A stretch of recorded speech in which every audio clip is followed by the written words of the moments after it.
ఇల్లులు రేపో మాపో పడిపోయేటట్టున్నారు. చాలా మంది ఎప్పుడు కట్టిన ఇల్లు అది దగ్గర 26 సంవత్సరాలు ఏమవుతుంది. అది చాలా వరకు ఇల్లులు పెచ్చులు ఊడిపోయి రాడ్లు అన్నీ బయటికి కనబడుతున్నాయి. అంటే ఇప్పుడైనా 10-15 ఏళ్ళ నుంచి ఇలాగే ఉంది. 10-15 గత ప్రభుత్వం ఏంటంటే పట్టించుకున్నా సరే మనకి వచ్చి చూసేవాళ్ళు. ప్రాబ్లం బోండమ్మ గారు వచ్చి ఇంట్లోకి వెళ్ళి మొత్తం చెక్ చేసి డ్రైనేజీ కాలువలో నీళ్లు అవన్నీ లాగిచ్చి ఏంటి ఇప్పుడు టైం లేదు కాబట్టి మళ్ళీ మనం వస్తే ఇళ్ళ గురించి కూడా ఇల్లు కూడా కొత్త కట్టించే అవకాశం చూద్దాం మాట్లాడి అన్నారు. మళ్ళీ చూసిన అసలు ఒకసారి కూడా రాలేదు ఇక్కడ. ఏది ఎక్కడో తాగింది కదా. అంటే ఇప్పుడు మా ఇల్లు ఉంది, మా ఇంటికి ఇలా కొంచెం కాలువ దగ్గర మట్టి ఉంది, అక్కడ గడ్డి పెరిగింది. గడ్డి తీయమంటే తీరు ఏంటి సరే గడ్డి నేనే తీసుకొని అక్కడ కుప్ప పెట్టినా ఆ కుప్ప గడ అట్లా ఏమన్నా అంటేనేమో చెత్త బండి అంటున్నారు, ఆ పండు అంటున్నారు. ఇంక మీరు చెత్త ఎక్కడ ఎత్తుతున్నారు, అన్నీ మేము చేసుకుంటే పన్ను నువ్వు తీసుకోవడం ఎందుకు? పని ఎవరిది? మీది. కాలువ కట్టారు, ఆ కాలువ అక్కడ దాకా వదిలేశారు, అది గొయ్యి. ఆ నీళ్ళు అన్నీ వచ్చి ఆ గొయ్యిలో ఉండిపోతున్నాయి. ఆ నీళ్లు బాత్రూంల ద్వారా ఇంట్లోకి వచ్చేస్తున్నాయి.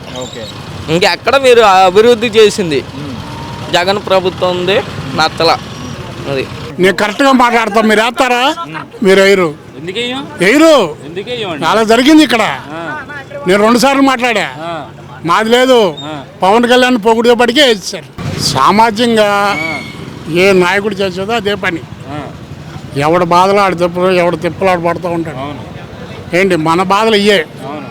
రోడ్డు ఎక్కితే కష్టపడాల్సిందే. అది ఏ పార్టీ అయినా సరే, పార్టీతో సంబంధం లేదు. మనం రోడ్డు ఎక్కితే పని చేసుకొని బతకాల్సిందే. పవన్ కళ్యాణ్ వచ్చి వరకు తీసింది ఏమి లేదు, చంద్రబాబు వచ్చి వరకు తీసింది లేదు, జగన్మోహన్ రెడ్డి వచ్చి వరకు తీసింది ఏమి లేదు. ఎవరు వచ్చి వరకు తీసింది? మేము రోడ్డు ఎక్కి బతకాల్సిందే. కాకుంటే ఏంటంటే ఎవడో అభిమానులు ఉంటారు, అభిమానులు గోలే, అభిమానులే గోల. పవన్ కళ్యాణ్ పవన్ కళ్యాణ్ ఉన్నాడు, 15 ఏళ్ళు అయింది వాళ్ళకి దిగి. 15 ఏళ్ళ నుంచి ఒంటరిగా పోరాటం చేస్తే ఇవాళ ప్రతిపక్ష నాయకుడు అయ్యేవాడు. గట్టి బలం ఉండేది. ఈయన ఆయనలో దూరి ఆయన క్యారెక్టర్ ఆయనే పోగొట్టుకున్నాడు. ఒంటరిగా వెళ్ళి ఏం సాధించాడు? అంతకుముందు ఫస్ట్ పెట్టాడు, అంత వేరే దాంట్లో కలిశాడు, అక్కడ నుంచి మళ్ళీ కేంద్రంలో కలిశాడు, కేంద్రంలో కలిశాడు. తర్వాత ఇక్కడ ఆంధ్రప్రదేశ్లో చంద్రబాబు పక్కనకి సపోర్ట్ చేశాడు. తర్వాత మొన్న ఒంటరిగా పోరాడాడు, మళ్ళీ ఇప్పుడేమో పొత్తుకొస్తున్నాడు. నిలకడలేని పరిస్థితి. రాష్ట్ర ప్రయోజనాల కోసం అంటున్నాడు. ఏం ప్రయోజనాలు? ఆయన ప్రయోజనాలు, రాష్ట్ర ప్రయోజనాలు అయితే ఫస్ట్ నుంచి పోరాడు. పోరాటం ఇవాళ మంచి నేమ్ ఉండేది, అదంతా పోగొట్టుకున్నాడు. అంటే ఆయన ప్రయోజనం కోసం అయితే ఆయన కష్టపడిన డబ్బులు జనాలకి పంచడు కదా. ఎవరు పంచుతారు? ఏ నాయకుడు పంచడు. ఆయన పంచాడు కదా, మరి ఏ నాయకుడు పంచడం. అప్పుడు ఆయన ఏదో వెలుగులోకి రావడం కోసం ఆ వెనకాల ఉన్న ₹10 ఏదో వాళ్ళు కొడుతున్నాడు. ఎంత చేసినా సుఖం లేదు. అలా పంచి ఏం సుఖం అండి? నువ్వు ఒంటరిగా వెళ్ళాలిగా. ఇప్పుడు పంచావు, నీ ఆస్తి పంచావు, నువ్వు ఒంటరిగా పోరాటం చేయి. ఇంకోళ్ళు కలుగుతున్న దేనికి? కలిసి నువ్వేం వరకు పెడతావు? రేపు సీఎం అవుతావా? అవగలవా? చేయగలవా? కొన్ని నీకంటూ సపరేట్గా ఏమన్నా రాష్ట్రం మొత్తం 170 సీట్లలో నీకు తెలంగాణ, ఇది మన ఆంధ్రప్రదేశ్, రాయలసీమ, నెల్లూరు, రాజమండ్రి, వైజాగ్, వీటన్నిటిలో నీకు సీట్లు ఇస్తారా? ఎవరు పొరపాటున ఎవరు? నీకేదో పోటీ చేయగలవు. నువ్వు రేపొద్దున అధిష్టానం ఎక్కడ తెచ్చారు నీకు అక్కడ చేయాలి. ఇక అంతకు నీకు ఇల్లు ఏముంది? అంటే వాళ్ళ వర్షన్ ఏంటంటే ఇక్కడ రాష్ట్రంలో సామాన్యులు బతికే పరిస్థితుల్లో రాష్ట్ర ప్రయోజనాల కోసం వాళ్ళు చెప్తున్నారు, వైసీపీ వాళ్ళు ఏమో సొంత ప్రయోజనాలని వీళ్ళు చెప్తా ఉన్నారు. సో ఎవరి వర్షన్ వాళ్ళకు ఉంది. సామాన్యులు ఏమనుకుంటున్నారు అసలు దీని మీద? సామాన్యులు ఏమనుకుంటున్నారంటే 2 వైపులు ఉంది, అటు ఇటు ఉంది, అటు ఉంది. కొంతమంది వైసీపీ అంటారు, కొంతమంది టీడీపీ అంటారు. ఏది బలం అనేది రేపొద్దున తెలుసు. సో ఏంటి అసలు మరి ఇప్పుడు రాష్ట్రంలో ఇవన్నీ పక్కన పెడితే సామాన్యులు బ్రతికే పరిస్థితి ఎంతవరకు ఉందనుకుంటున్నారు ఈరోజు? సామాన్యుల పరిస్థితి అంటే ఎప్పుడు ఒకేలాగా ఉంటుందండి. కష్టపడితే రూపాయి తీసుకుంటారు, కష్టపడకుండా బేవర్స్ తిరిగితే రూపాయి ఉండదు. ఉన్న 100 రూపాయలు 200 రూపాయలు తాగి బారుల దగ్గర పడిపోతే బెల్లం పెట్టలు అడుగు ఉంటారు. అది మొదటి నుంచి ఉన్న వ్యవహారం, సొంతకేం లేదు. కొంతమంది యాదవులు ఉన్నారు, పని పాటలు ఉండవు, ఏదో ఒకటి చేసుకుంటారు. పిల్లలకి డబ్బులు ఇవ్వకుండా, ఆడికియకుండా ఈడికియకుండా ఇస్తారు. ఇంక సామాన్యుడి పరిస్థితి ఏంటి? ఏమంటారు వాళ్ళు? ప్రభుత్వం తిడతా ఉంటారు. వీళ్ళు పనికి మనోళ్ళు అయ్యి ప్రభుత్వం తిడితే సుఖం ఏంటి? ఎవడైనా కానీ ఏ ప్రభుత్వం అయినా ఆ? ఇప్పుడు నేను ఎదవనే, పక్కన ఎదవంటే ఊరుకుంటాడా? ఎలా ఊరుకుంటారు? ఊరుకోరు కదా. ఊరుకోరుగా. ఇదే అదేనండి.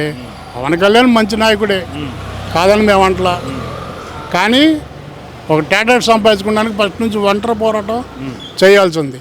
చేస్తే ఆయనకు ఒక విలువ ఉండేది, ఒక పద్ధతి ఉండేది, ఒక నాయకుడిగా వెలిగేవాడు. రేపు పొద్దున బీజేపీ ఉంది, టీడీపీ ఉంది. టీడీపీకి పొత్తు అని పవన్ కళ్యాణ్ అంటాడు, మరి బీజేపీకి పొత్తు అని మళ్ళీ పవన్ కళ్యాణ్ అంటాడు. పవన్ కళ్యాణ్ బీజేపీ వాళ్ళు ఏమన్నారు? చంద్రబాబుతో పొత్తు లేదంటారు. పవన్ కళ్యాణ్ ఉన్నాడు. రేపు ఏ విధంగా చేస్తావు ఇక్కడ? ఎవరేస్తారు నీకు? నువ్వు బీజేపీతో పొత్తు అన్నావు, నువ్వు ఒంటరి పోరాటం చేస్తే బీజేపీ ఓట్లు కూడా నీకే పడతాయి. ఇప్పుడు టీడీపీతో పొత్తు అన్నావు, టీడీపీతో పోతున్నావు. టీడీపీ వాళ్ళు ఏం చేస్తారు? నీకు కొన్ని సీట్లు ఇస్తారు, చేస్తావు. నువ్వు ఏదో ఎమ్మెల్యే అవుతావు, మంత్రి అవుతావు, అంతేగాని ముఖ్యమంత్రి మటుకు కాలేవు. ఎన్నాళ్ళుగా అవుతావు నువ్వు? సో ఇప్పుడు ఈసారి ఎవరు అవుతారంటారు మరి ముఖ్యమంత్రి? చెప్పలేమండి, అది మటుకు గ్యారంటీ లేదు. అయితే చంద్రబాబు అవ్వచ్చు, లేకపోతే జగన్ అవ్వచ్చు. ఇప్పుడు రాజకీయంగా మీరు అన్నట్టు అటోళ్ళు ఇటు ఇటోళ్ళు అటు అనుకోండి, న్యూట్రల్ ఓటర్స్ కూడా ఉంటారు. ఉంటారు. సో వాళ్ళు అసలు ఏమనుకుంటున్నారైతే మీరు ఆటో తీర్పు ఎవరో చెప్పలేడు. చెప్పలేమండి. తెలంగాణ ఇప్పుడు నేనైతే పక్కా చెప్పగలుగుతానంటే నేనేమి జాతకం చూసుకోండి కాదు. ప్రజల్లో ఉన్నది ఏంటంటే కొంత అటు ఉంది, కొంత ఇటు ఉంది. ఎటు ఉంది అనేది ఆరో తెలియదు. సైలెంట్ ఓటింగ్ అంటారు అయితే. సైలెంట్ ఓటింగ్ అది. Okay thank you. తాతగారు ఎంత వయసు? నాకు 75 పైనే ఉంటాయి. 75 పైన ఉంటుంది. పింఛన్ వస్తుందా సరిగా? పెంచిన పెడుతున్నాడు బాగానే. సో మరి ఒక అనుభవజ్ఞుడిగా చెప్పండి, ఎలక్షన్ దగ్గరికి వచ్చినాయి కదా, ఎవరు గెలిస్తే బాగుంటుంది అనుకుంటున్నారు?